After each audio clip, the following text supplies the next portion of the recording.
Come in.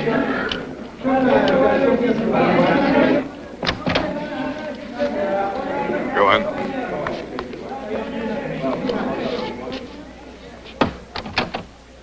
Sit down.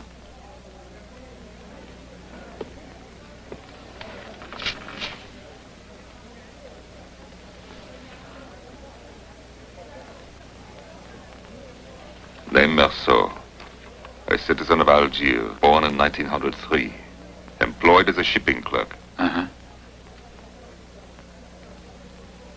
Have you made arrangements for a lawyer? No, in my case, I don't think it's necessary. But why not? I think my defense is quite simple.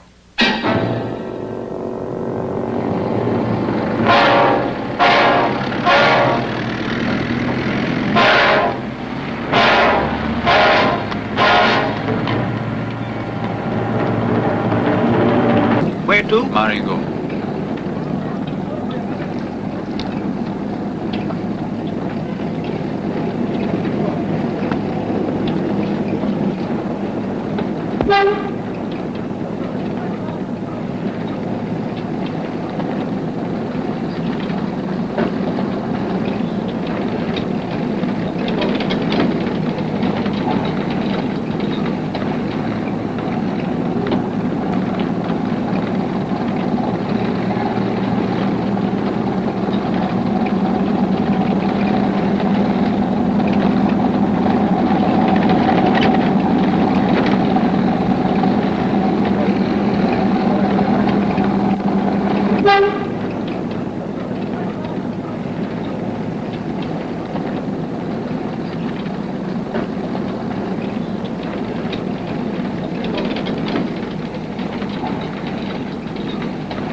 Mama died today. Or maybe yesterday. I'm not sure. A telegram from the home said, your mother passed away. Funeral tomorrow. Deepest sympathy. The home for the aged is about 50 miles from Algiers. I took the 2 o'clock bus. It was very hot. I fell asleep.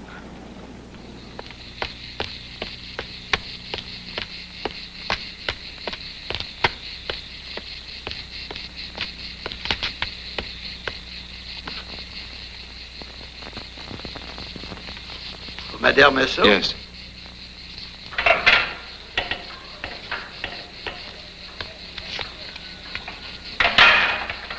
Will you take me to see Mama right away?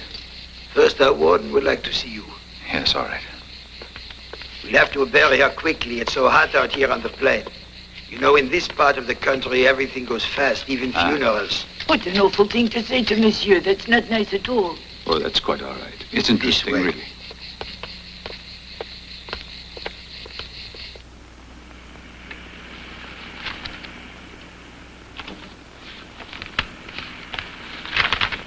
Madame Merceau became part of our family 3 years ago. And you were her sole supporter. I don't earn much as a clerk. That must be written in your record somewhere. No explanation is necessary, my dear fellow.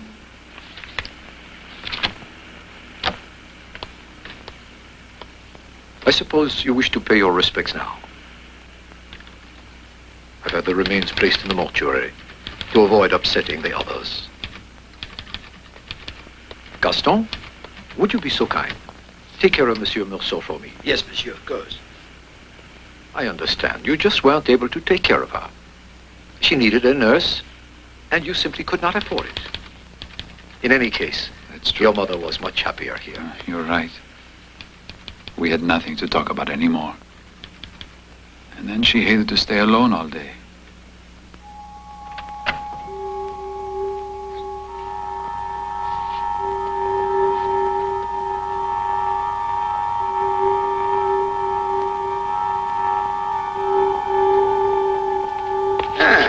Monsieur, there you are.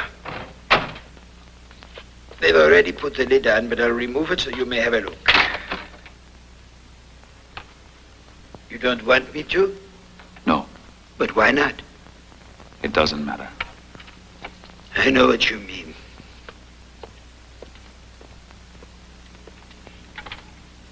Why don't you sit down?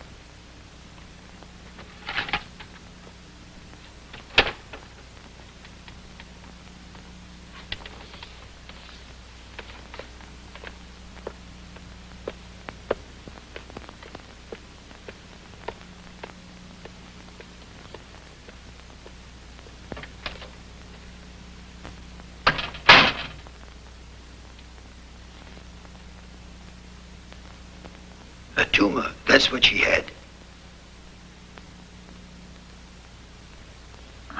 You can get some supper in the refectory, monsieur.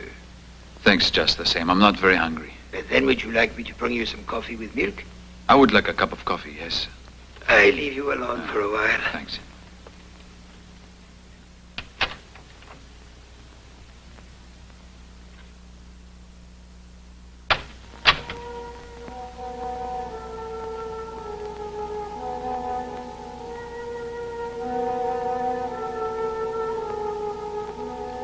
Night came very quickly above the skylight.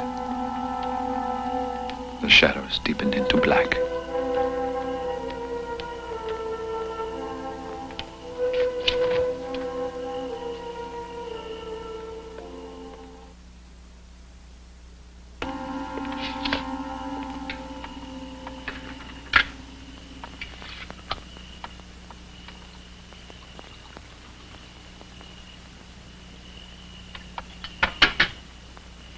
You know, your mother's friends from the home will be coming to the wake tonight. It's customary. I'll go fetch the chairs and black coffee.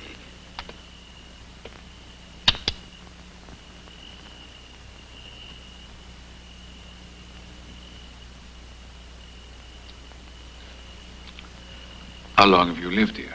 6 years.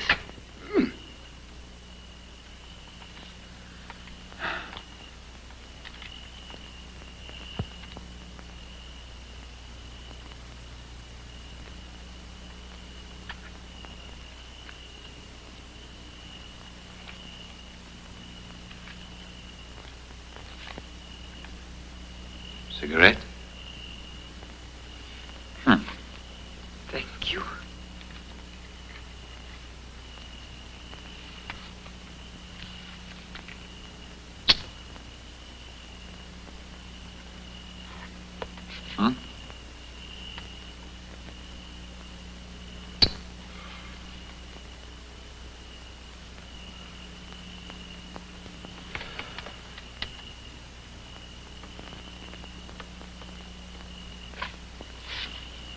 Can't you put out one of the lights, monsieur? That's impossible because they're all on a single circuit. It's all or nothing.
You know that lady has been weeping all day. She was your late mother's companion. Now she says she's completely alone.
As a rule, we don't permit the inmates to attend funerals, for their own good, of course. I've made an exception, however, for a friend of your mother's, Thomas Perez.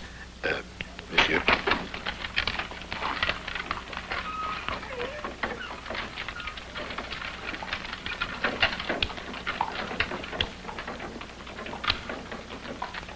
It's actually a touching little story.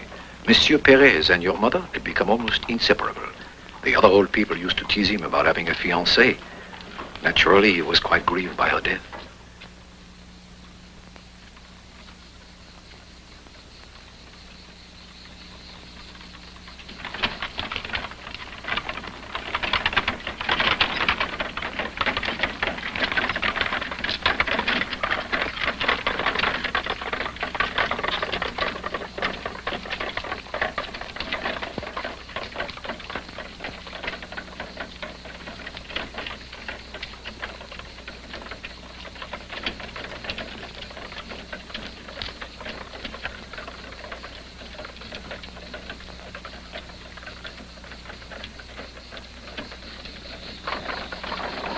It's damn hot. Pardon? I said it's hot. Yes, it is. Is that your mother there? Yes, it is. How old was she? Quite old. Anima ius et anime omnium fidelium defunctorum, per misericordiam de requiescat in pace. Amen. I shall have vivid memories of that day. The blood-red earth pattering on Mother's coffin. Thomas Perez, crumbling like a broken marionette. And the scarlet geraniums on the graves in the cemetery.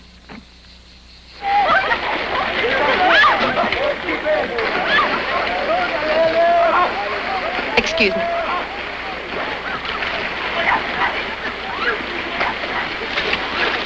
Well, fancy meeting you here. Mary. I haven't seen you in ages. Are you still working at Chiquiano's place? Where do you work now, Mary? Oh, still at the place I went to when I left Chiquiano's. I'm really sorry you didn't stay with us. Your job's much nicer.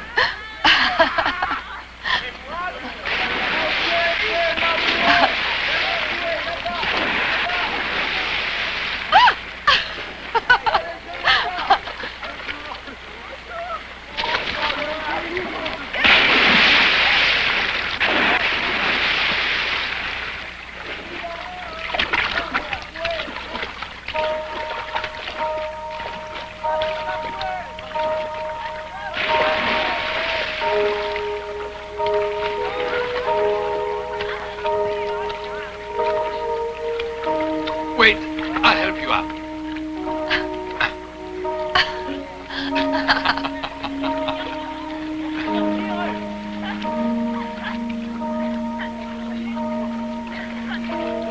It was a mild day. We stretched out on the raft, and I lay my head down across her body.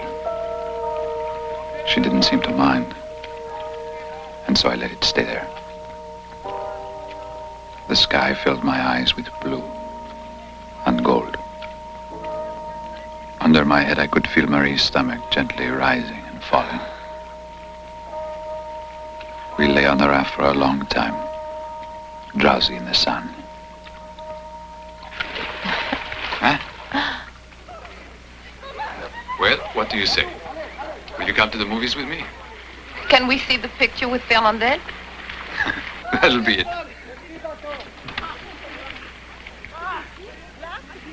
Are you in mourning? For my mother. When did she die? Yesterday.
I remembered it was Sunday, and that depressed me a little.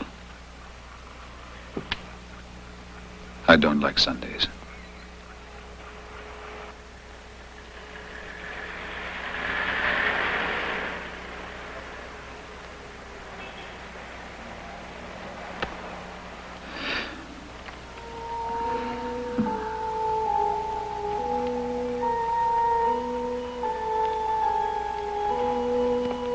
It was another clear afternoon, and the streets were shimmering in the heat.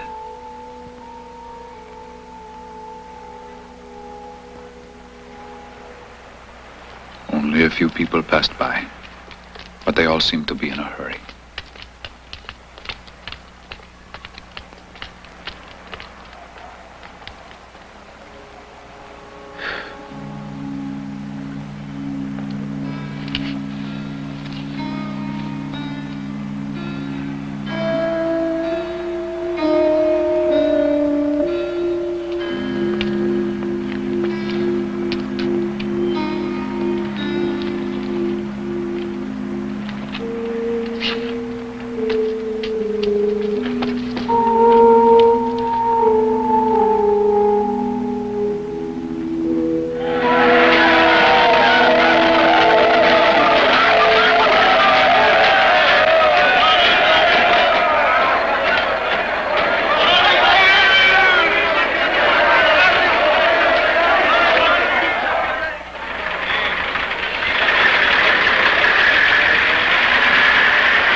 It occurred to me that I'd made it through another Sunday. That Mama was buried now. And that I'd be going back to work tomorrow as usual. All in all, nothing had really changed. Good morning, everyone. Good morning. Good morning. Sit down. Are you feeling all right, Monsieur? Yes, thanks, I'm fine. Not too tired? No. I was sorry to hear the news. Thank you, sir. Tell me, Merceau, just how old was your mother? In her 60s. Ah, pretty old.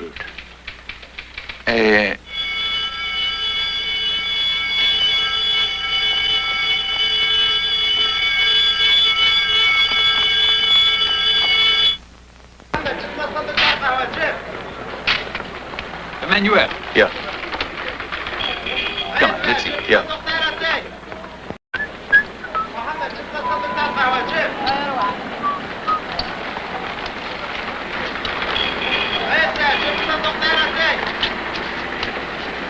Let's go.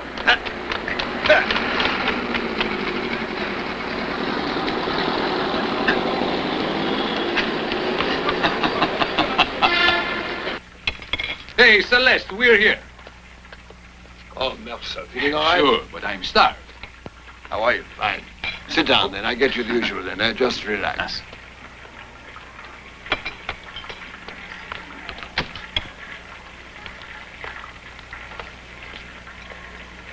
What do you have?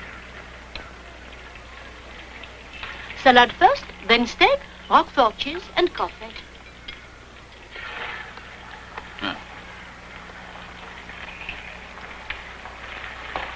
Here we are.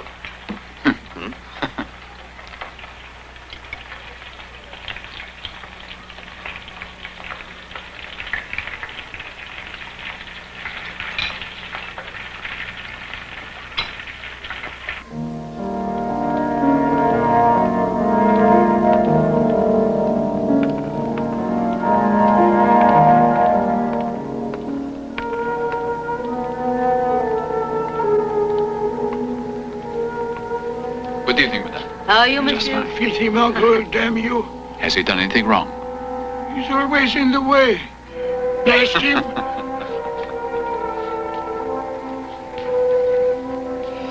Come on, you.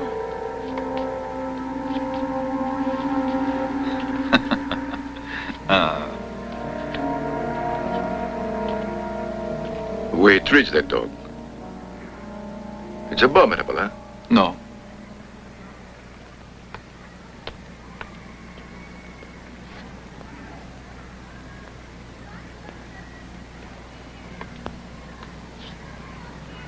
Hey, I got some pretty good wine. How about having something to eat with me? Thanks very much.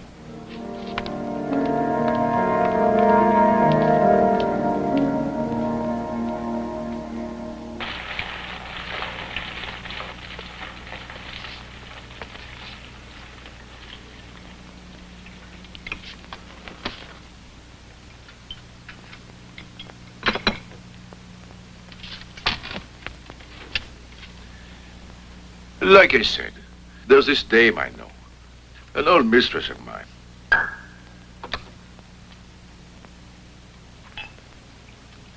That man I told you I beat up, he was the dame's brother. Look, I want to be honest with you. I know what the neighbors have been saying about me, that I pimp for a living, but I'm telling you that's a dirty lie. I work in a warehouse, that's all. Well, anyway, about this dame. I was paying her rent. And added to that, $15 a week for food. A couple of presents now and then. I mean, look, that's plenty for any woman. But Madame said I was stingy. Said she couldn't make out with what I gave her. Look, I says, why don't you work a couple of hours a week, eh? It's about time you help me out a bit. Nothing doing, she says. And then I started figuring that something dirty was going on. One day, I found this lottery ticket in her pocketbook. And she wouldn't tell me where she'd gotten the money to buy it, you see? Then another time, I found a ticket from a pawn shop, proving that she'd hocked 2 bracelets. You follow me? Who the hell gave her those bracelets?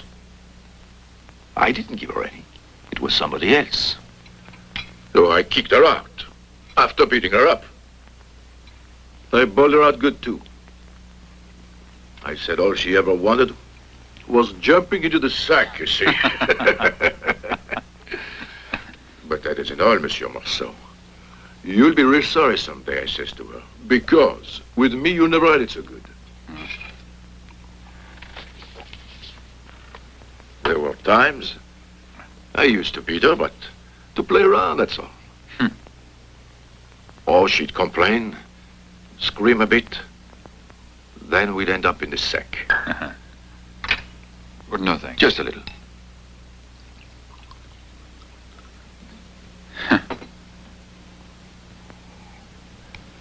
But I'm through with her now. The bitch has got to be punished.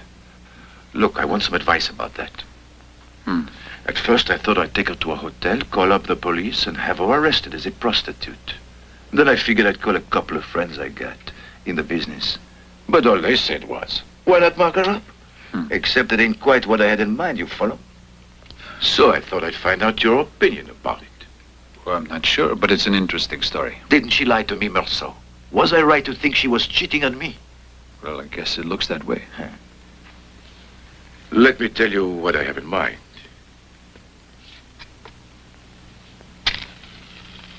I want to send a letter to this dame and let her have it, you know what I mean? But at the same time, kind of try and make her feel sorry. When she gets here, I'll take her to bed.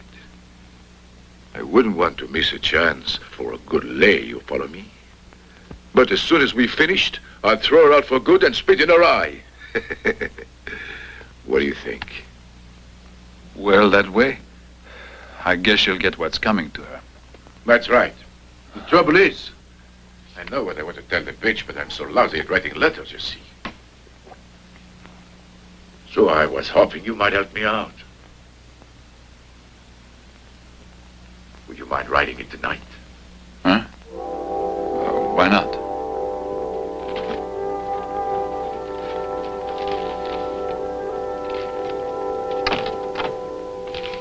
I know you're a real pal. Her name's Yasmina.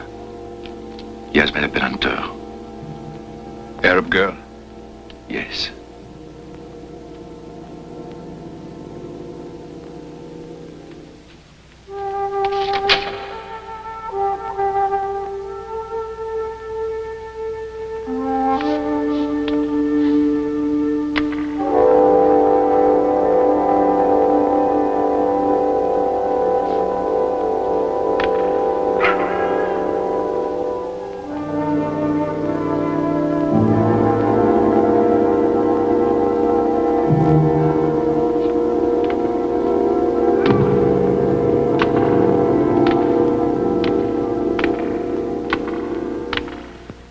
A few days later, Marie came to get me at the office. We went for a long walk across town, along the crowded boulevards. The women were brown and beautiful, and I asked Marie if she didn't think so too. She said yes. I know what you mean.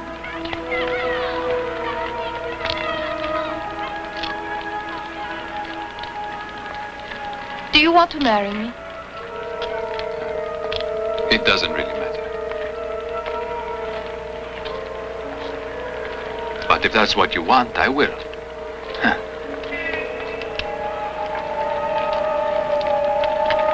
Do you love me? No, I don't suppose I do. But if you like, we'll get married.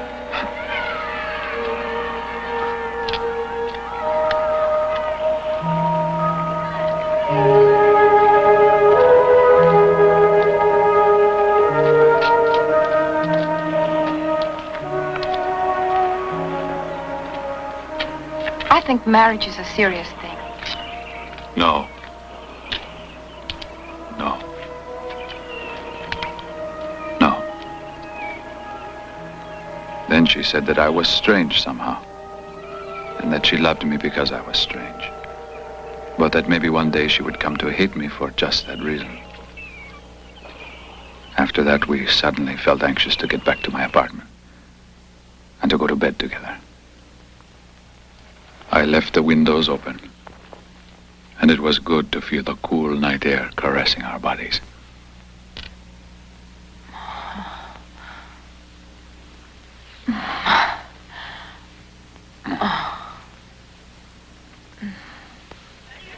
Come on, you filthy rotter. Hurry up, move. Hey, shit, move. Ah, leave the door open. To let some fresh air in, all right? Sure. Look what I put on. Ah, what'd you get? Ah, perfect. You bastard. You lousy meurtre. What's that? Oh, that's gone on for 8 years. The dog has a very bad skin disease. It's almost bald, and it's all covered with scabs. And the old man looks exactly like his dog. And what's even funnier, the dog has learned to walk just the way the old man does. They're like twins, but oddly enough, they can't stand each other. Do you love me? That doesn't mean anything. But I don't suppose so.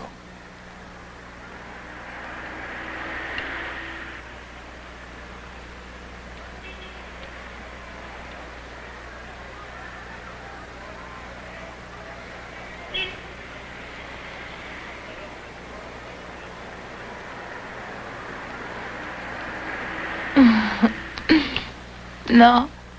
Yes, no.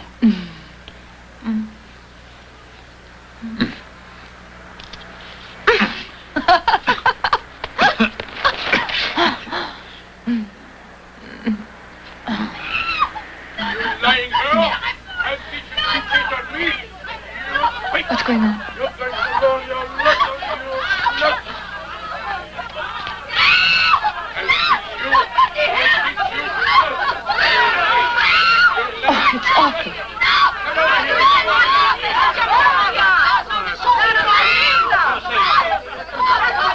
Quiet! Keep quiet, all of you! Do what she said. Call the police. No, I don't like it. Somebody going to do something. I'm going to get a policeman. Look out. Oh, thank God the policeman's here. He's here. He's here. Up there, monsieur. Hi. It's murder. On the second floor. Oh, my God, higher. Out of the way. Get going. Go on. Go on.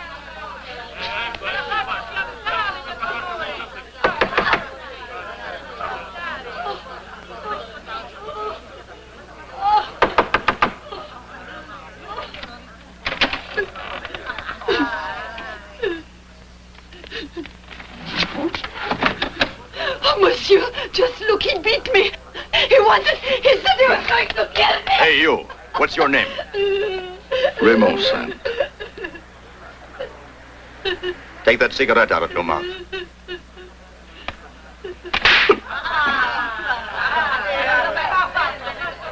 Can I pick it up now, monsieur? Yes, you can pick it up.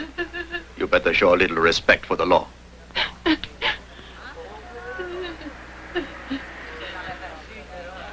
He's a pimp, monsieur. He peddles horse. Is that legal to call a guy a pimp, officer? Shut up! I'm not through with you I yet. said shut up! And you. Get out.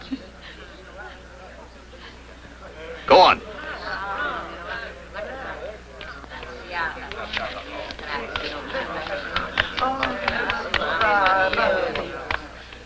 You better stay right here until the chief wants you down at the station. Do you understand? Yes, monsieur. You're a fine sight. You're so drunk, you're trembling all over. I'm not drunk, monsieur. When a cop glares at me, I tremble out of fear.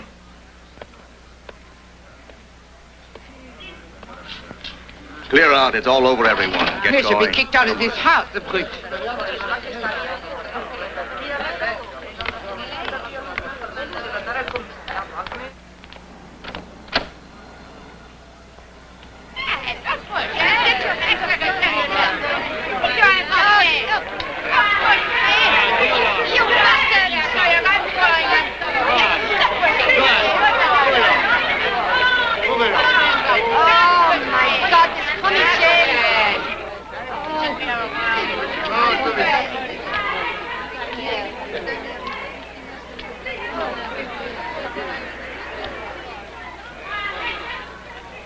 Thanks a lot, Merceau.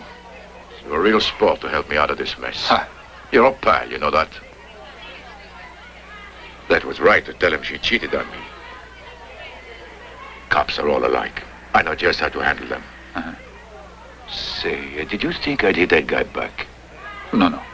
I mean, I don't care. I don't like cops anyhow. You want to go someplace or pick up a couple of whores?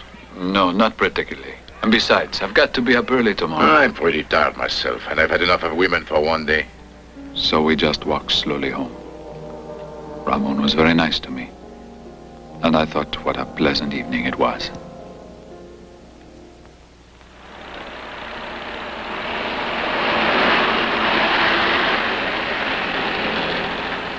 Selimhan, what's happened?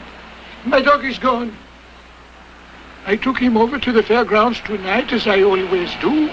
The crowds were overwhelming at the fair. I stopped just for a minute to look at the fire eater. And can you imagine? He disappeared. Of course, I'd always meant to buy a tighter collar for him to wear. But I never thought the Lazimut would get away like that. It's a shame. He'll find a way home. Oh, no, he'll starve to death first. Because nobody will take him in. Why, he's disgusting with those scabs all over his body. The police will shoot him, I know it. Look, I bet they just take him to the pound. You can get him back for a fee. Then they can kill him for all I care. I won't pay a cent for that much.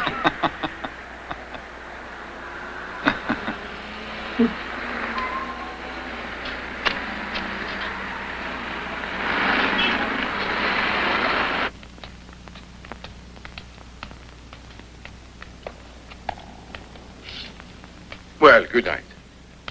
And thanks again. It all came off just fine. I really taught that bitch a lesson. Good night.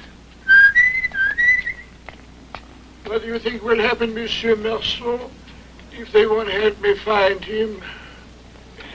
What am I going to do? Why don't you go out and buy another dog? I'm already used to this one. I understand. Have you had him very long? Since my wife died. I never felt much affection for my wife, monsieur. But as time went on, I got used to having her there, and when she died, I felt so lonely. Then I thought about taking in a dog and asked an old friend for one. He brought it here, a tiny thing like that. It was so young I had to feed it from a bottle. But a dog's life is shorter than a man's, and so we grew old together, you might say. We've had some fights, he and I, but he was a very good little dog all the same, monsieur. He was a good breed. Huh? Oh, you should have known him before he was ill. That dog had a splendid coat everybody admired, but the trouble was he'd gotten very old, and there isn't any remedy for old age. Yes, I guess you're right. Well,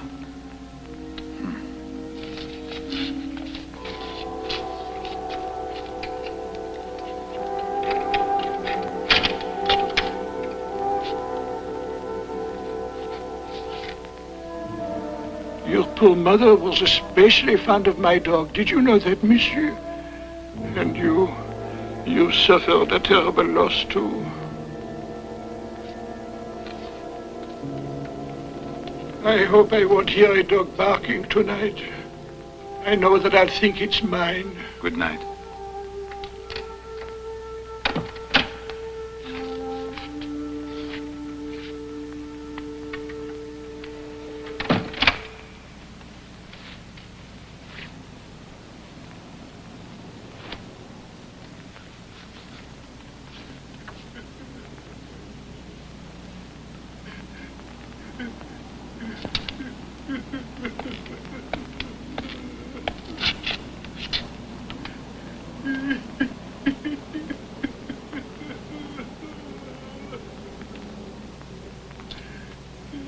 I don't know why, but I suddenly thought of Mama. Yes, that's fine. All right. He's a pal. Name's Masson. Terrific guy. He invited us to his beach house this weekend. I told him all about you, yes. Sure, bring your girlfriend with you. Masson's wife will like having another woman come. Look, Ramon, I've got to hang up. I'm coming. Hold on, it's important. Will you hurry? I want to tell you another thing. Listen, I was tailed the whole morning by some Arabs. One of them is my ex-girlfriend's brother, you see. So look, tonight, when you get home, keep an eye open. And if you spot the guy, you let me know. It's very important. I will. You can count on me, Ramon. Merceau. What? Ramon, I've got to hang up. I'll talk to you later. Goodbye.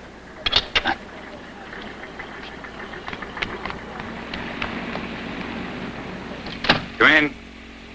Sit down. Please, sit down. Listen, Merceau, I have a little project in mind I'd like to discuss with you. I want to hear what you think about it. It's like this. I want to start a branch in Paris to allow us to deal more directly with the larger companies. I want to know if you'd object to being sent there. It would be a fantastic opportunity, and you could travel a good part of the year. But you're still young. You have a marvelous time in Paris. I guess so. But I don't really care. What? Aren't you the least be tempted by the chance to change your life? But it's impossible. to change one's life. I might as well remain where I am. I feel reasonably content here. Why must your head be up in the clouds all the time? You've no ambition, my friend, and you cannot succeed without that. I'll talk to you later. You can go for lunch.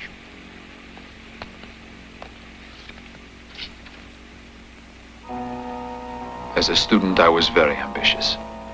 But then I had to drop out of my school, and I finally came to realize how unimportant that is. So I'm sorry. It's just that... Excuse me.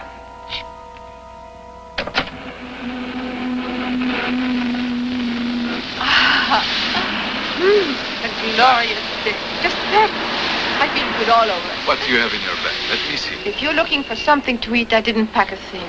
But we can go for coffee. Yes. Yes, Ramon. I would like you to meet Mademoiselle Cardon, Raymond Sen. Let's get coffee. Great, Daddy. What is it? The second one from the left. That's the guy. Let's go.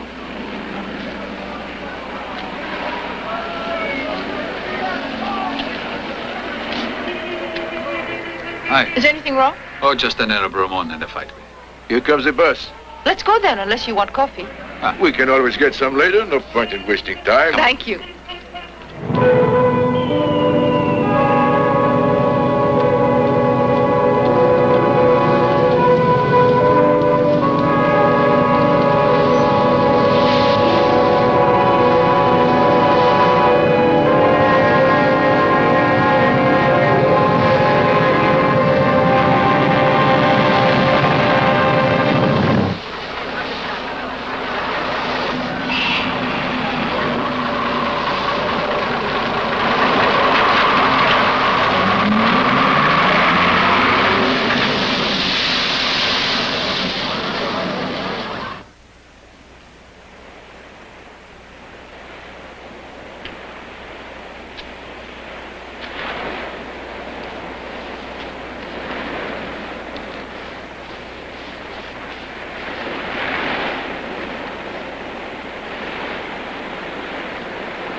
I shouldn't brag about my husband, but he's the best fisherman in Algiers.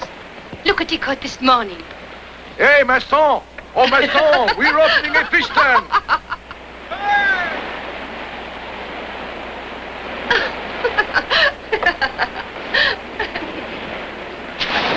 Wait for me! Wait for me!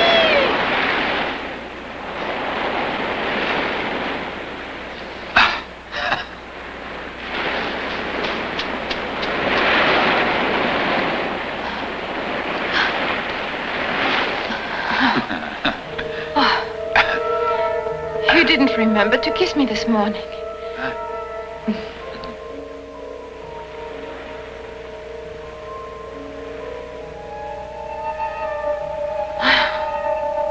I was thinking, why not tell your boss you just reconsidered everything he said and accept that job in Paris next year? I'd come with you, naturally. I'm dying to see Paris. I lived there once. A long time ago. Isn't it pretty? Dirty as hell. Pigeons, in their courtyards. People with pale faces.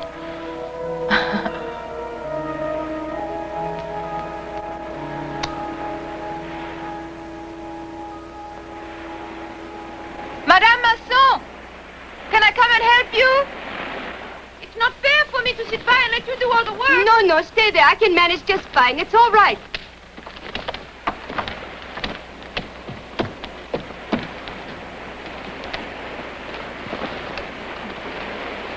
We're almost ready to eat, darling. Good.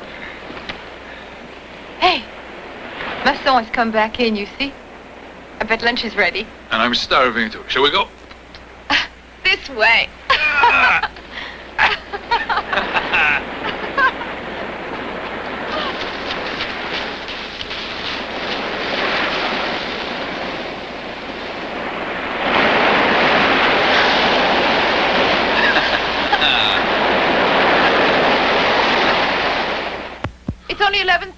What? Really? It's true, everybody. Incredible. I don't believe it. We had lunch earlier than usual. As I always say, when you're hungry, it's high time to eat.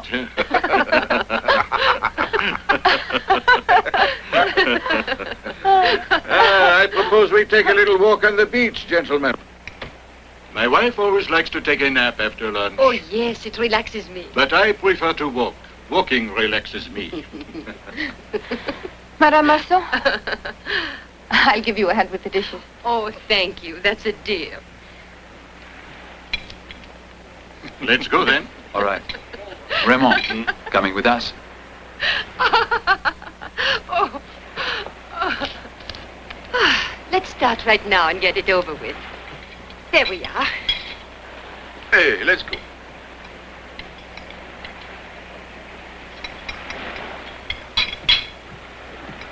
And when you return, you'll find us curled up asleep like little dolls.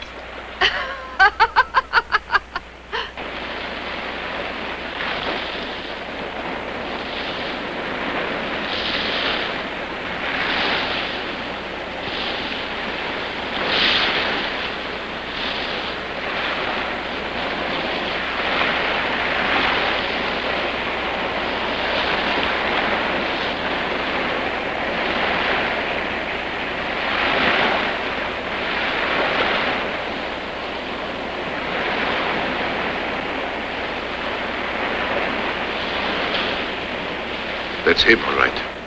How did they manage to find out you were here? They saw us get on the bus. In case they mean trouble, I want you to grab the other man, then I'll jump on mine. Hey, Merceau, if another one comes, he's yours.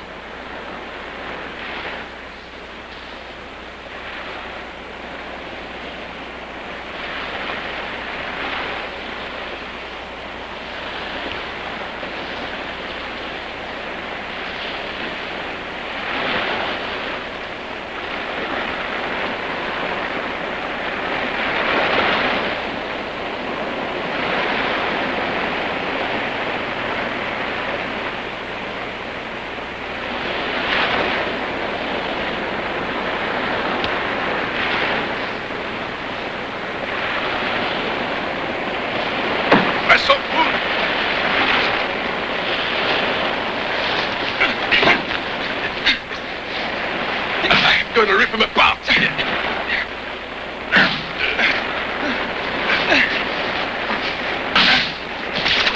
got a dagger. Look out.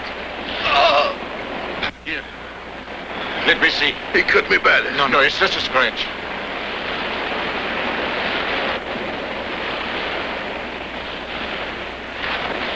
My face, look at that. I tell you, it isn't bad, Lamont. You're okay. Come on, let's get you back to the house.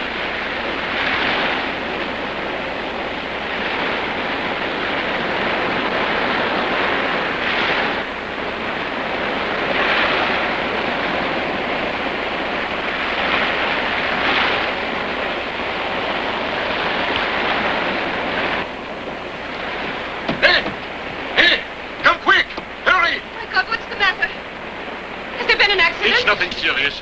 Mademoiselle! Oh, my God. Mademoiselle! Come out.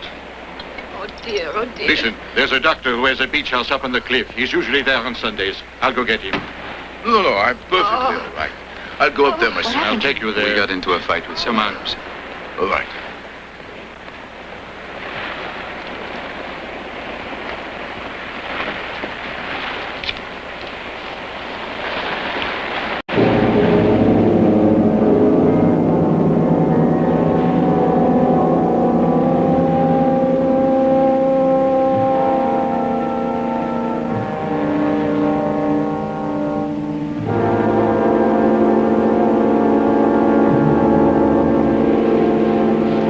Shut up, you.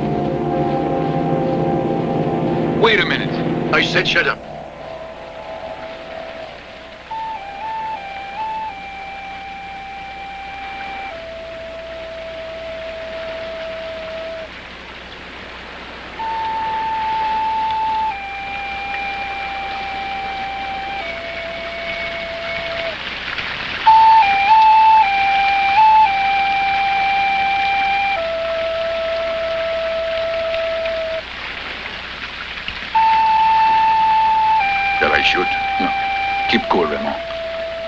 It isn't fair to fire in cold blood. All right, first I can bait him, then I'll shoot. No. Be sensible, Ramon. Hand me the revolver. Just rough him up a little. If he pulls out his knife, I'll take care of him.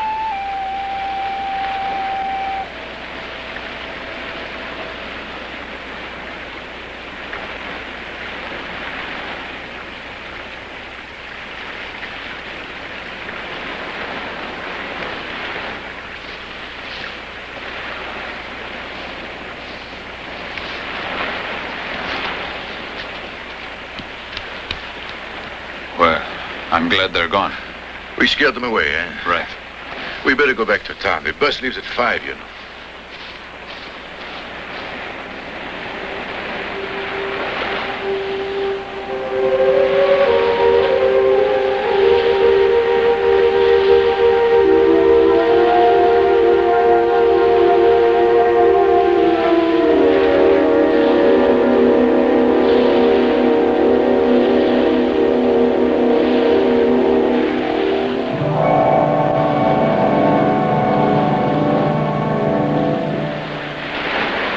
Mademoiselle Marie. It's time to go. Hurry up.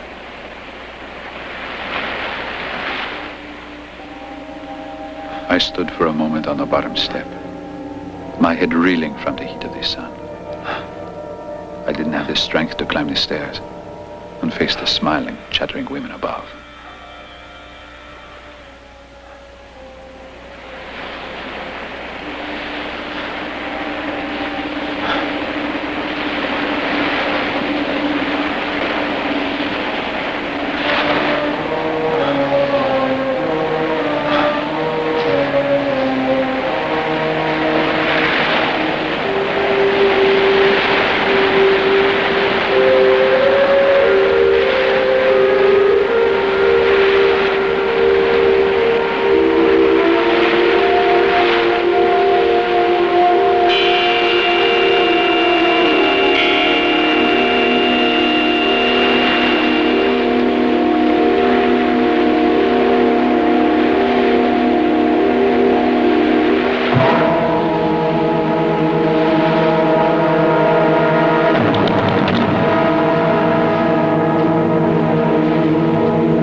Shook off the veil of sweat and of light that blinded me. I realized that I had shattered the impassive stillness of the afternoon and the shimmering silence of the beach. And so I fired again. 4 shots like 4 fateful raps on the door to my destiny.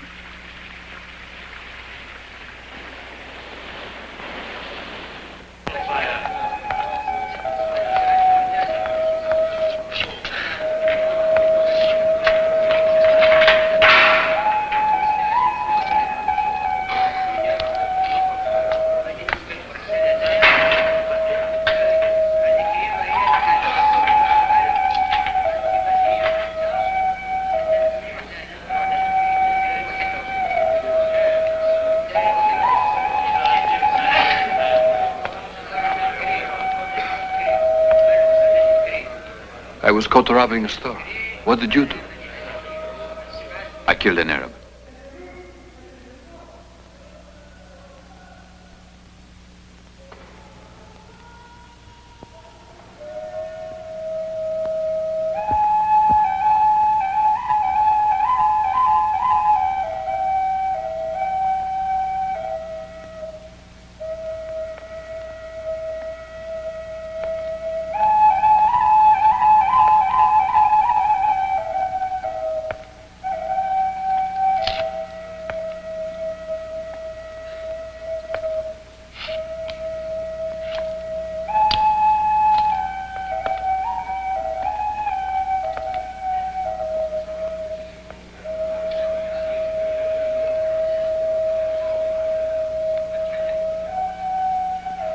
When you want to sleep, take this mat and use it as a pillow. You have to learn how to roll it up right.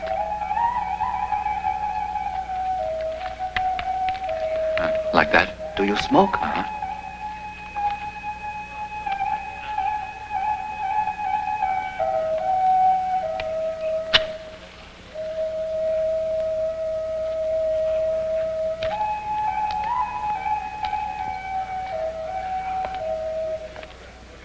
It's always the same old story. You idiots never follow orders. But we did what they told us to do. You got it all wrong as usual. You're supposed to be in solitary.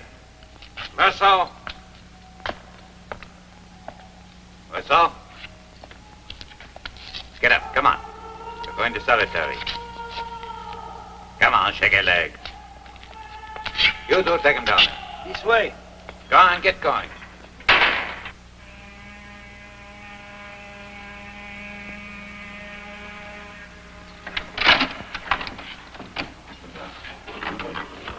I'm your lawyer. The court appointed me.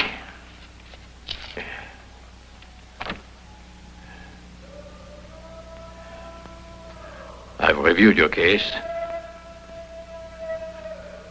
It's extremely tricky, of course. However, I know I can get you off. If you'll be sure to follow my advice. Thank you. Let's get right down to it. They've already made inquiries into your private life, and they've learned that your mother died recently at the home for the aged in Marengo. They even conducted an investigation at the home, and unfortunately, they gathered evidence to prove that you were exceptionally callous at your mother's funeral. I hate to pry about this, but it's quite important. If the prosecution attempts to follow up this accusation, you could be in serious trouble. Were you truly grieved by your mother's death? You understand I must be prepared to refute the charge. I'm not quite sure what to say. It doesn't seem to matter very much to me. I cared for her, yes. And yet there were moments I wished her dead. Don't we all do the same? Promise me not to repeat that at the trial. Or to the prosecuting attorney. Phew.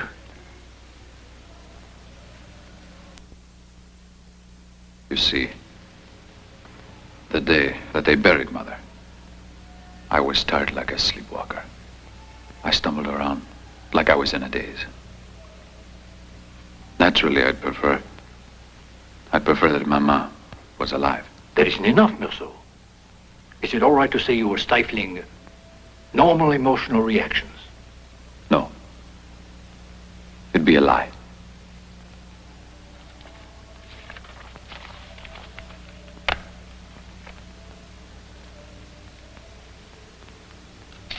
I learned today that the director of the home is serving as a witness for the prosecution with other members of the staff. This could be disastrous. But that has absolutely nothing to do with my case. You haven't been involved with the law before, have you? Tell me, did you love your mother? Why, yes, like everybody does.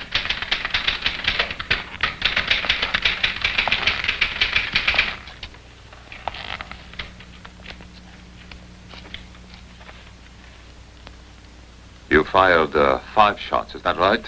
One after the other? No. At first, I only shot once. Then I fired the others a little later. I see.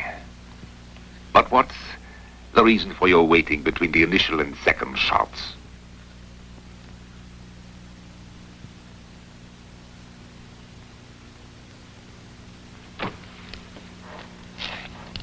Explain why you continued to shoot at the dead man. Why? I insist on hearing the answer. Why? Tell me why.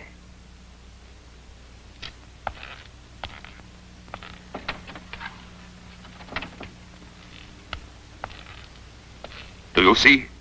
Do you realize who this is? Yes, I do, monsieur. I believe in the Lord God. I believe that even the vilest sinner can obtain forgiveness in God's eyes. But first the sinner must become like a child, and in true repentance, bear his ailing soul to God.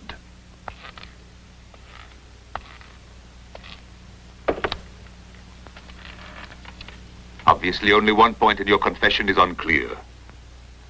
The fact that you say you hesitated before firing the second shot. Everything else is quite in order, but that completely baffles me. Do you believe in the Almighty God? No. Why, that's impossible. There isn't a single man on earth who doesn't. No man who doesn't at least acknowledge he exists. If I had any doubts at all, my whole life would have no meaning. Do you want my life to be senseless? It doesn't matter to me. I'm a Christian, and I beg the Lord to forgive you your transgressions. But how can you deny that he suffered for your sake? You must. You must. Yes, I'm sure you must believe in him. No. I've never in all my life seen a soul as hardened as yours is. All the criminals who've come here shed bitter tears on seeing his precious image.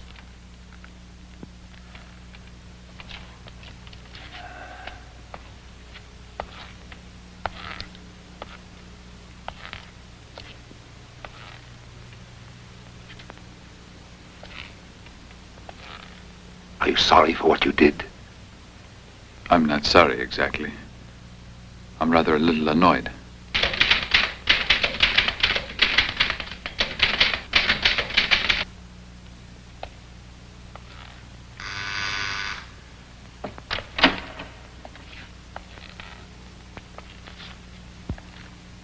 That will be all today, Monsieur Antichrist.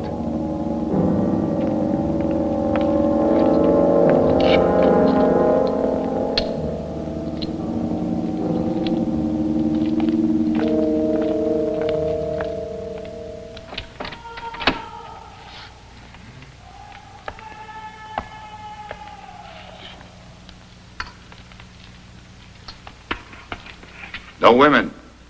It's usually a prisoner's first complaint. I can understand why. It's unfair to take that away, too. But isn't that the purpose of being in prison? What purpose is that? Why, to put you in here to deprive you of liberty. I forgot that I'm being punished. And that explains it. Yes, you have brains, you know. The others don't. But you all end up doing it yourselves.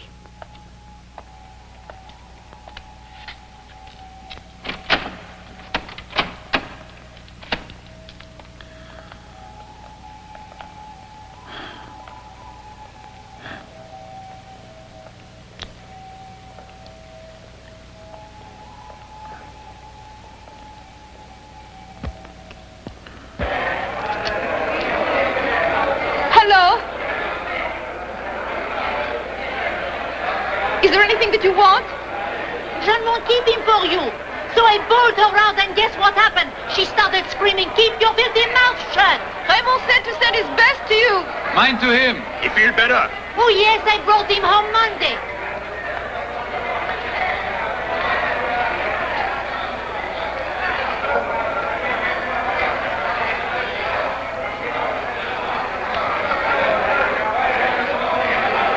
It's going to be okay. Let them fool to get married to him.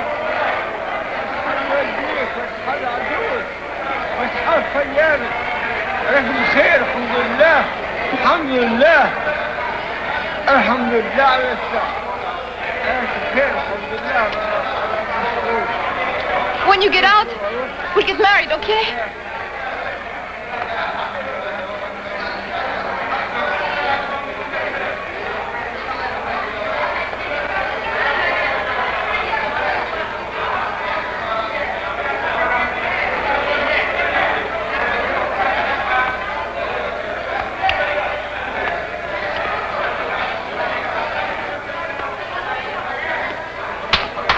Time's up. Everybody out. Hours up. Time's up. This way out. All right. Come on, everybody out. All right, time's up. This way out. Everybody out, please. You'll be acquitted. We'll go swimming at the beach. This way. Time is up. Goodbye, Mama. Goodbye, my son. Time is I up. don't think they let me come to see you again. They said they can't give me permission because we're not married. Time is up. They said I could come just this once.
Five months. 5 months. 5 months here in prison.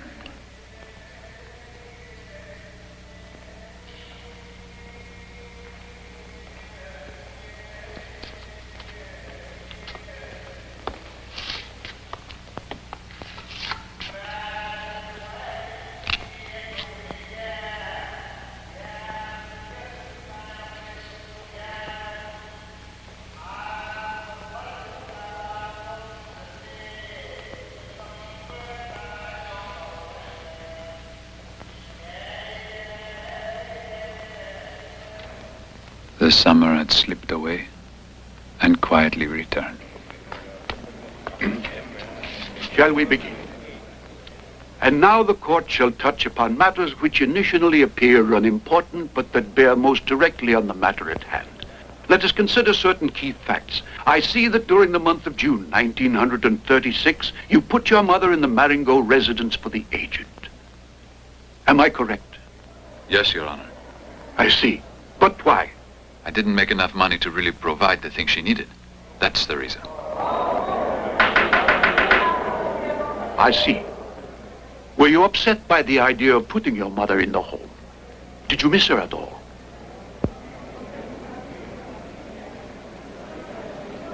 We'd both become totally independent of each other. And anybody else.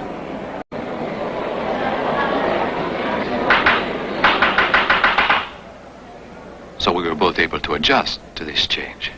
I do not wish to pursue this point. Has the prosecutor any particular questions he wishes to ask? I would indeed, Your Honor. With your kind permission, I would like to inquire if the accused did in fact return to the cove alone with the intention of killing the Arab. Why, no. In that case, why was the accused armed? And why then did he return to the very same spot?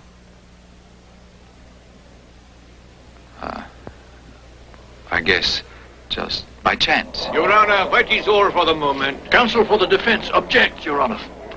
One moment, monsieur. It's getting late. We'll get around to your objections after lunch. Court adjourned. We shall resume at 2 o'clock, at which time all of the witnesses will be heard. The court is adjourned. Remove the prisoner.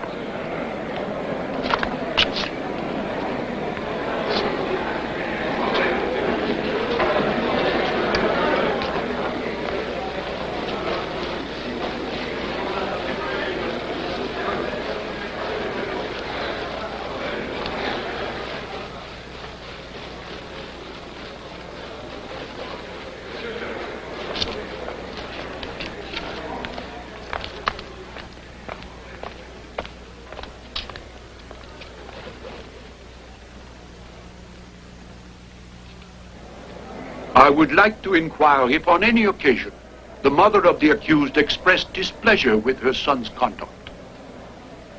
Yes, many times, Your Honor. But that's to be expected. Our guests always complain about their relatives. Very well. I would also like to know whether it appeared to you she resented the fact of having been sent to your institution. Yes, Your Honor.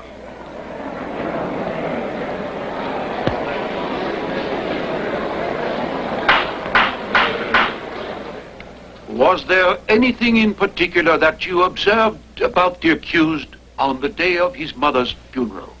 Yes. He seemed unusually calm and composed. I must in all honesty say that I was shocked by his behavior. He refused to see his mother's body. He did not shed a single tear, and he hurried off as soon as the ceremony was over without even pausing to pay his last respects at the graveside. Very well. If there are any questions that the prosecutor wishes to ask at this time, he may now proceed. Oh, no. That's all I need to hear. Very well. Thank you, monsieur. You may step down.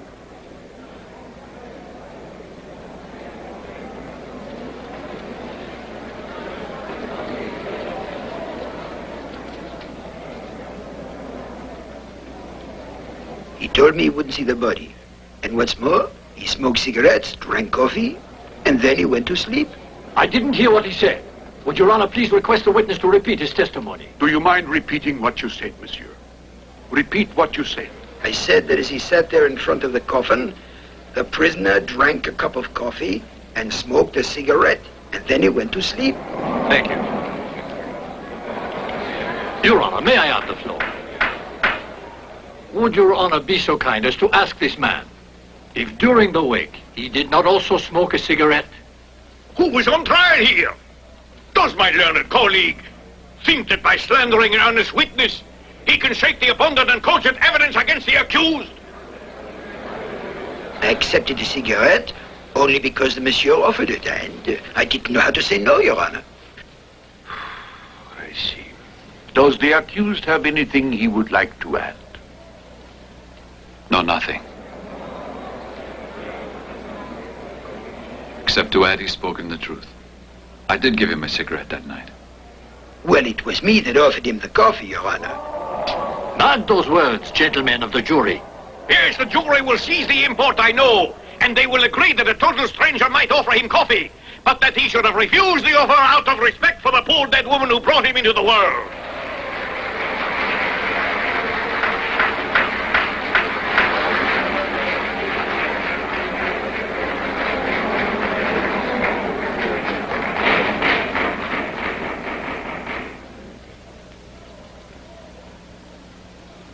Monsieur Perez, would you please tell the court how the accused behaved on the day of his mother's funeral? You must understand, Your Honor, I was very, very upset that day. And I honestly didn't notice him at all, especially since I fainted, Your Honor. How could I keep my eye on Monsieur? Tell me, did you see him cry? No. Mark those words, gentlemen of the jury. But can you swear to the court that he didn't weep at all? No. These whole proceedings are a mockery. The truth is false and lies are true. Well, that will be all. Don't worry, it's going to be all right. Everything's going beautifully. Count on me.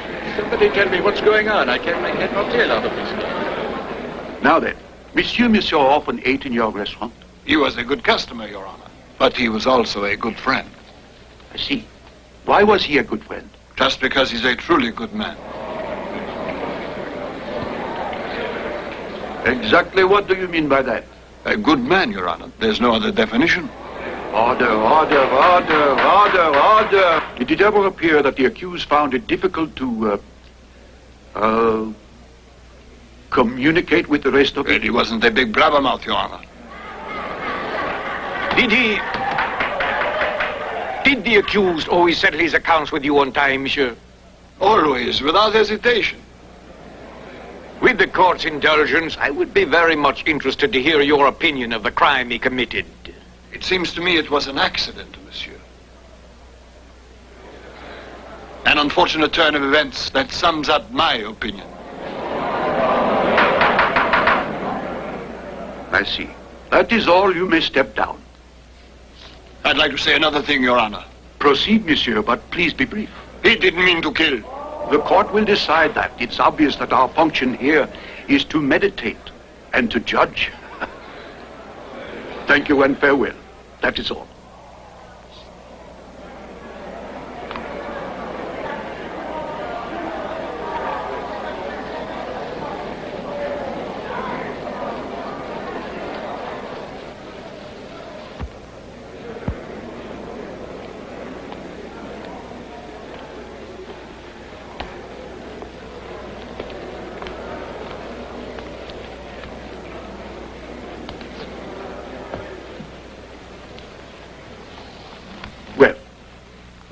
My dear young lady, how long have you known the accused?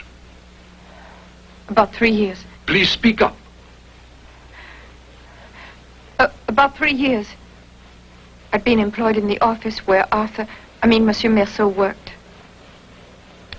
And what is your relationship with the prisoner? Not to be indiscreet. I'm his girlfriend. We want to get married. I would like to ask Mademoiselle Cardona to tell the court the exact date on which her relationship with the accused began.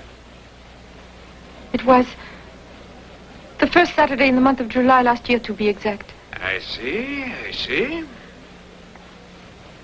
The day after the funeral of Madame Merceau.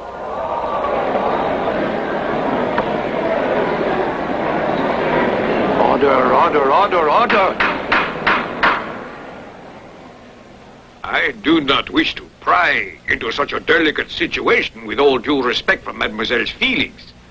But it's my duty to waive petty considerations of delicacy. Tell me then, exactly what did transpire on that first Saturday in July last year? Forgive me, Mademoiselle, but I must have an answer. Well, in July, I usually spend Saturdays at the beach. I spotted him on that afternoon while on the pier.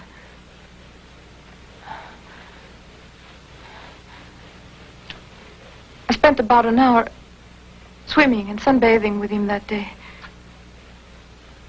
Afterwards, we decided to go to the cinema. Then, back to his room. He asked me to spend the night with him. Mademoiselle Cardona has just told the court precisely what she testified to the examining magistrate during his investigation. As a result, Your Honor, I consulted newspaper listings on that day for the cinema, but I prefer to ask Mademoiselle Cardona to specify what kind of film they went to see that day. It was a film with Fernandel. Ah? Gentlemen of the jury, the day after his own mother's demise, he sported at the beach, began an illicit liaison with a lady, and gay as a lark, watched a comedy at the movies.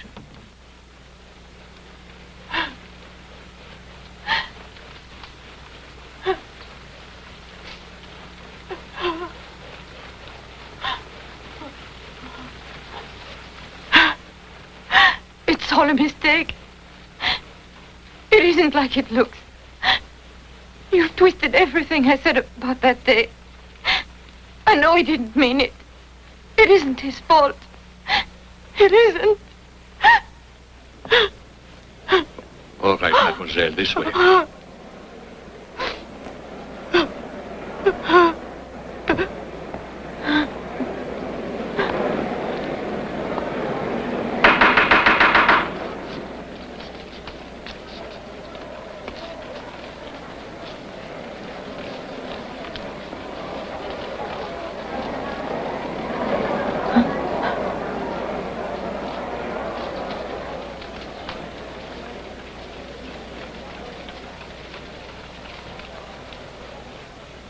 He treated my poor dog with kindness.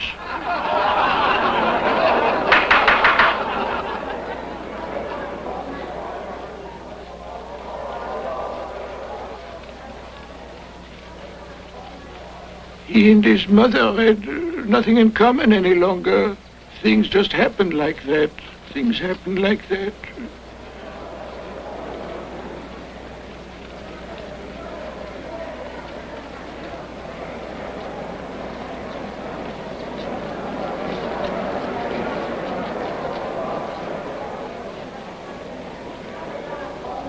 Your Honor, I'd like to say that he's innocent. You weren't summoned to pass judgment, monsieur, but to state facts. Just to answer the questions when they are put to you. Would you tell the court exactly what was your relationship with the victim? To begin with, I'm the only man that the victim hated. That's because I'd fooled with his sister. Did the victim have any reason whatsoever to dislike the accused? None at all. And Monsieur Meursault was with me on the beach that day, just by coincidence.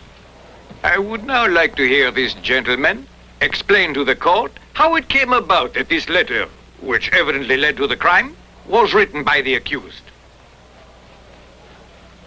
Coincidence. It would appear that the real culprit in this case is coincidence. And was it also coincidence by any chance that the accused went along with you to the police station? And was it again by coincidence that he did thereupon testify and so obligingly in your behalf? Monsieur Sen, would you tell us how you're currently employed here in Algiers? I work in a plant, Your Honor. It is common knowledge, gentlemen of the jury, that he does in actuality earn his bread acting as a procurer, and the accused was his friend and accomplice. This crime has its roots in slime and corruption. Monsieur the prosecutor is shamelessly and without We justification shall discuss attempting that to malign issue when the witness, Your prosecutor Honor. has Defense finished. Let objects. him proceed.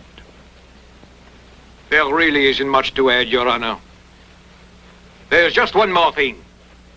Was the accused a friend of yours? Yes, he was a real pal. Was this man your friend? He was. Behold this careless criminal. A son who mourned his mother's death by wanton forays and shameful orgies, and who murdered cold-bloodedly a poor lad who had never done him the least kind of harm. Is my client standing trial for not adoring his mother or for killing an Arab? Order, order! The way in which this man buried his one and only mother is evidence that at heart he's a criminal.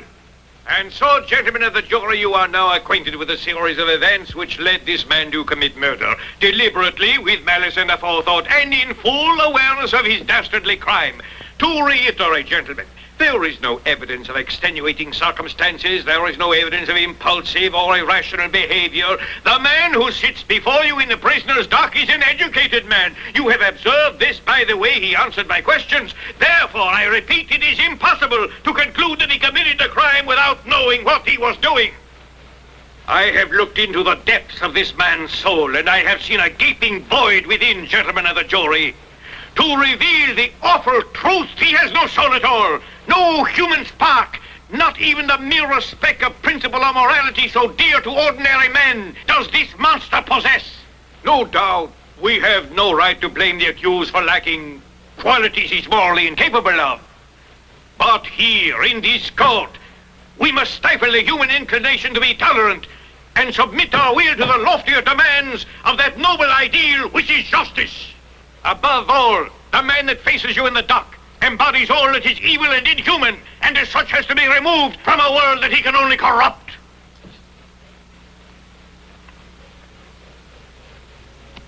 This very same court, monsieur, will try here tomorrow what seems to me to be the basest crime of all. Patricide, monsieur.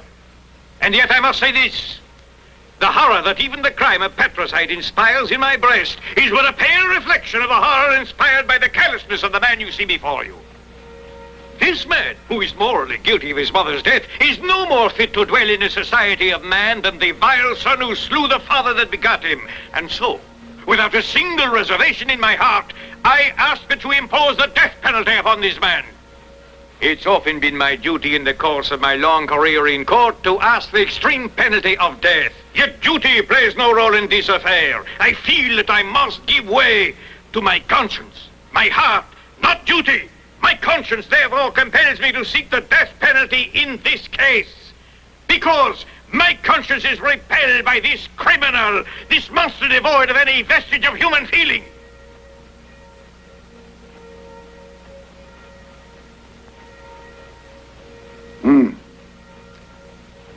Have you anything whatsoever you'd like to say?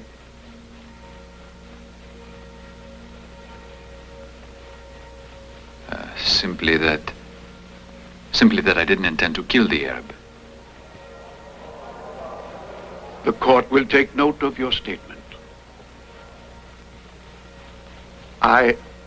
You see, I'm at a loss to fully understand your defense. So before the court hears your lawyer do the summing up, would you please explain to me the motive, the reason for your act?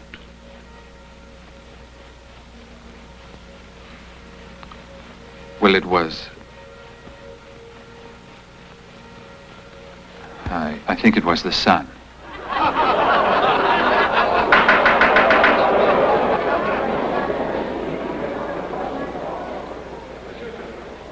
Defense counsel may now take the floor.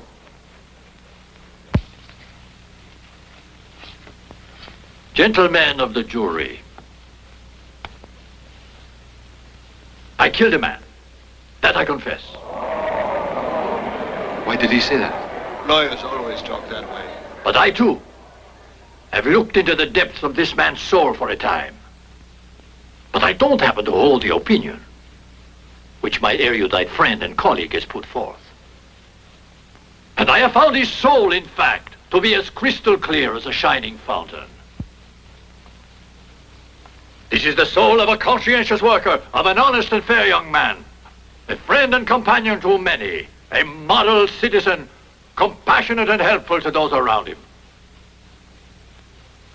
I was frankly amazed at the furor aroused by the way in which he treated his mother.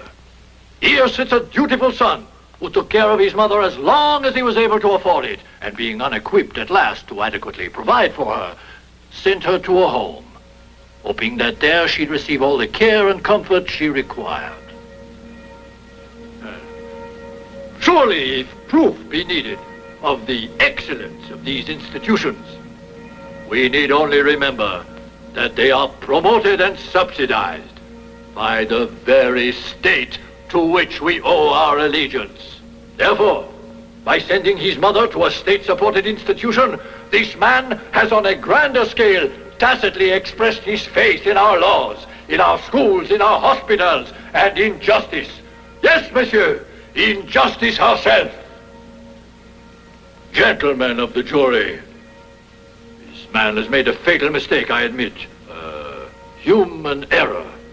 You must act mercifully and not condemn him. The circumstances in this case are extenuating, I think you'll agree. So let his conscience be his judge, and his sole tormentor, the Almighty God. Bravo! You were splendid. In the name of the people of France, this court, after due and impartial deliberation of this case, finds the accused guilty of the crime which he has been charged, and in accordance with the prescriptions of the law, condemns Arthur Merceau to be decapitated in full view of the general public. I've heard they always come for you at dawn. Now I spend my nights waiting for that one daybreak. I never liked being caught off guard. That is why I will only sleep during the day, watching all through the night for the first glimmer of light in the sky. At the slightest sound, I hurry to the door, press my ear to the wood, listening so intently that I can hear my own breathing. Quick horse breathing, like the panting of a dog.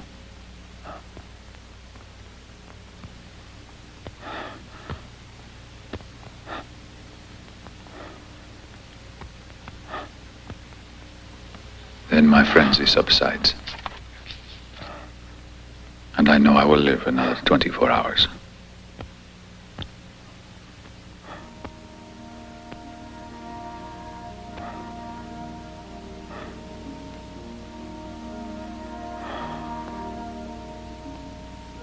I refused to see the prison chaplain 3 times. I have nothing to say to him. I don't feel like talking. I've spent a lot of time thinking that it makes very little difference whether one dies at the age of 30 or at the age of 70.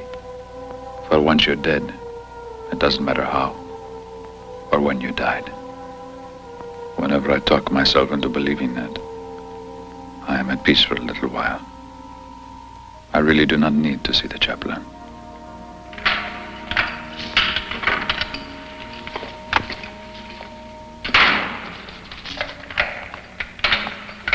Don't be afraid. You usually come at the last moment. This is just a friendly visit. It has nothing to do with your appeal. I have no information about that. Here, sit beside me. No, I'd rather not.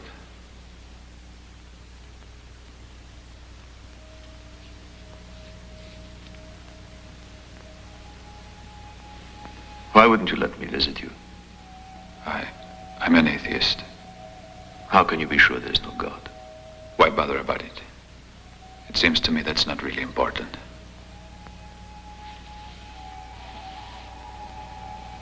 It's quite easy to say you feel sure, when inside you're racked by doubt. Don't you believe so? That's possible. In any case, I may not be sure about what interests me, really.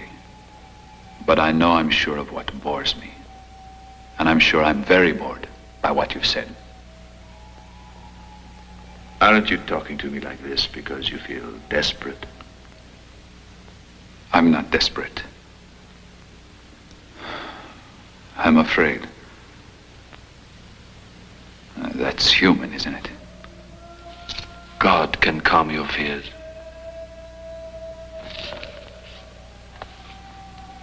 My friend, I'm not telling you this because you're condemned to die. We are all condemned to die. But not by execution. So that's no consolation to me. You should realize that. I do. But you have to die someday, whether it's now or later. And then the same question will arise. How will you face that terrible final hour? In exactly the same manner as I'm facing it this moment. Have you no hope at all, then? Do you truly believe that nothing remains after you die? Right.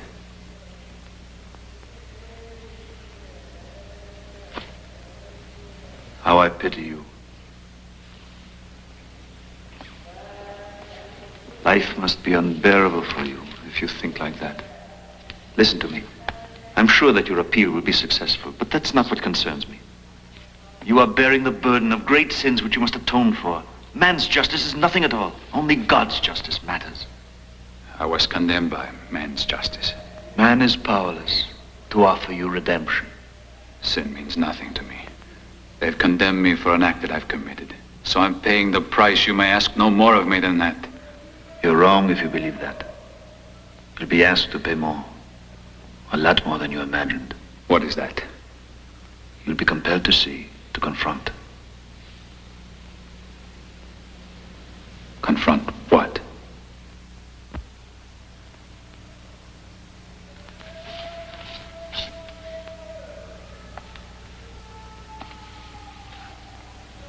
These walls are steeped in human misery. I know that. I sense the torment and sorrow they've hidden. But deep inside, I know each man who waited here for death saw emerging from that blackness our Savior's face. You will see that face as well. All these months, I've stared at the walls, and now there's nothing. Nobody there. Nothing but the 4 walls. Yes, I stared. A long time ago. I too searched for someone's face. It was a face like the sun, flaming with desire. The face of a woman named Marie. But I searched in vain.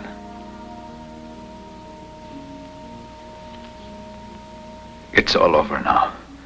I've never seen anything emerging from these filthy walls. Won't you try to pray then? No. Do you prize the things of this earth so much? Huh?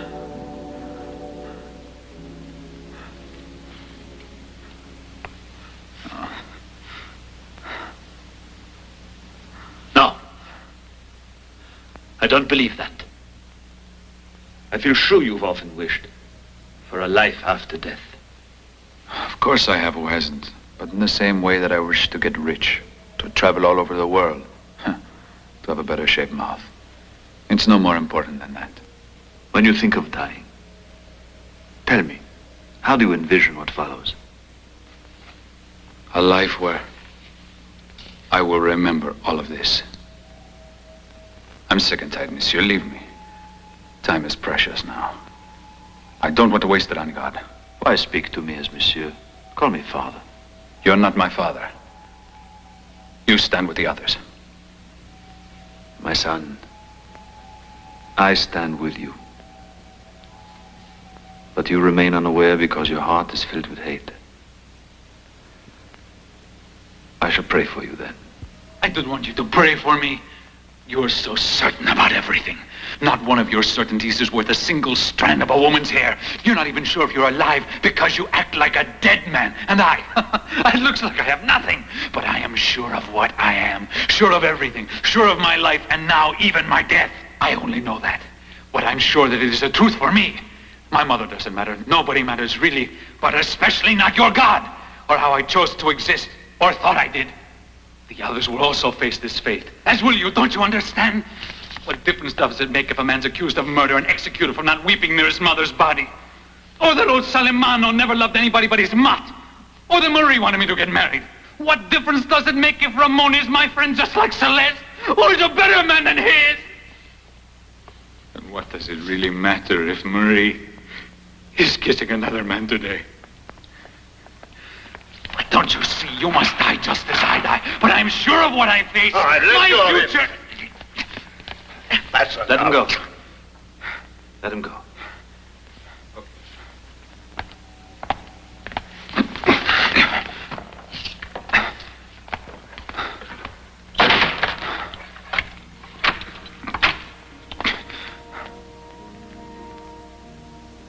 Once he'd gone, I felt at peace again. I think I must have slept because when I opened my eyes, the stars were shining down on my face. The sounds of the countryside floated into my cell with the cool night air that smelled of earth and salt and that fanned my cheeks. The marvelous peace of the sleeping summer night washed over me like the tide. Then, just at the edge of daybreak, I heard a ship's whistle. People were starting on a voyage to a world that had ceased to exist for me.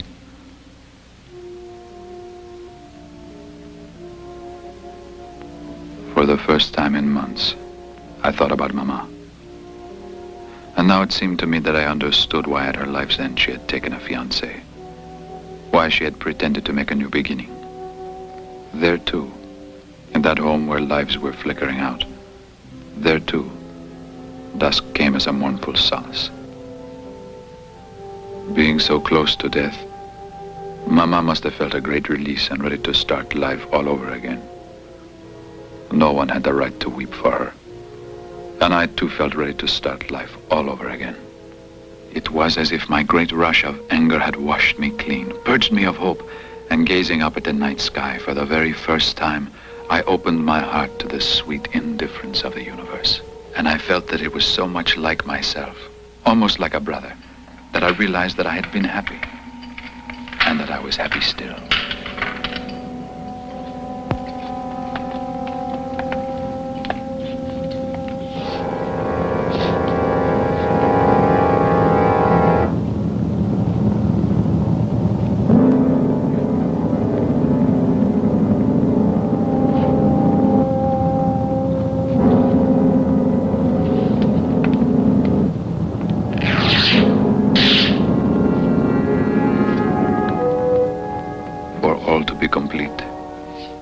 for me to feel less alone, I only wish that there will be huge crowds of onlookers at my execution, and that they greet me with howls of contempt.